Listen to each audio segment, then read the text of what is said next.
Well, I'm glad you're going to be a bell ringer for the Salvation Army this holiday season. I'm going to go through the requirements of the job fairly quickly. I'm just going to talk about some things I need you to do and some things I don't want you to do. I'm Major Vandiver and I'm in charge of the Salvation Army. I'll see you while you're out there at the kettle stand along with some of my staff. Now, when you arrive in the morning and ready to go to work, you should see the kettle stand pretty much just like you see it right here. It'll have a sign on it.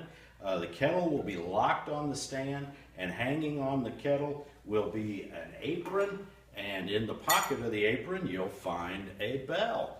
I want you to be sure and wear the red apron, and you want to wear the apron outside your coat. That way everybody knows that you're an official Salvation Army bell ringer. They'll know that you should be out there and that you're working for us. In the apron, you'll find a bell, and of course that's the key to the job. What we want to do is ring the bell, and you don't have to go crazy. You just have to make some noise. That's the whole idea of this. The whole idea of ringing the bell is when people get out of their car, they hear that Salvation Army bell, they know somebody is there at the red kettle, and they're reaching into their wallet, reaching into their purse to get their donation.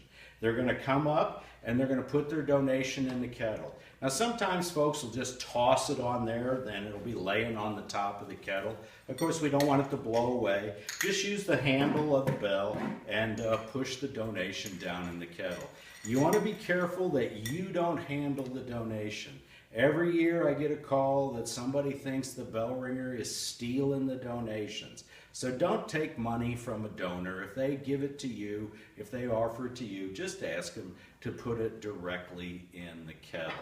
Now keep in mind, it's going to be, some days are going to be nice, some days are going to be cold. It's important that you dress appropriately. You want to wear hats, you want to wear gloves, you want to have layers. It's better to have a jacket, 2 jackets than 1 heavy coat. That way if it warms up during the day, you can take one off, and then when it gets dark, you can put one on. Be careful that the weather doesn't fool you.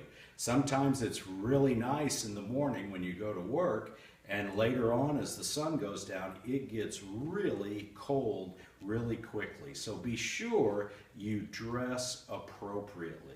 Now if you have any problems, if you get there and there's a problem with somebody at the store, if you get there, once in a while a bell will break. Once in a while maybe you get there and there's no kettle.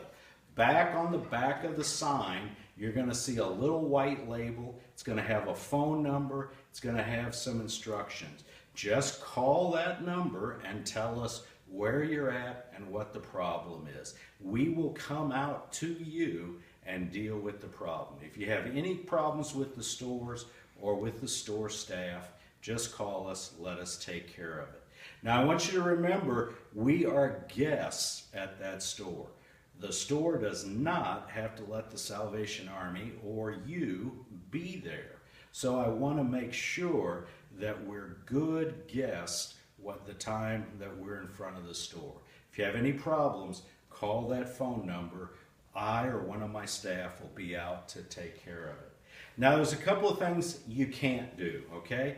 This is a job that requires you to make eye contact with people, to greet them, to tell them thank you.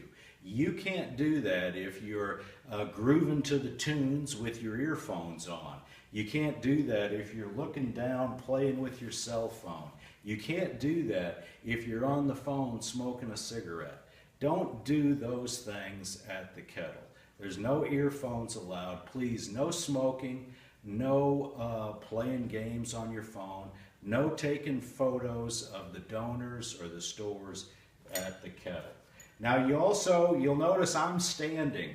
So are you. This is a standing job. Don't bring a chair. Don't sit on the bench out in front of the store. Also, be careful. Don't lean against the store building. Every year a store manager calls and he's upset because the bell ringer is leaning on the building. This is a standing job. Now certainly you can move around, you can walk back and forth, you don't have to be right next to this, but you do need to stand while you're working. Now you do get a lunch break. Please don't take that at the busy hours between 11:30 and 2 or near the end of the day between 5 and 7.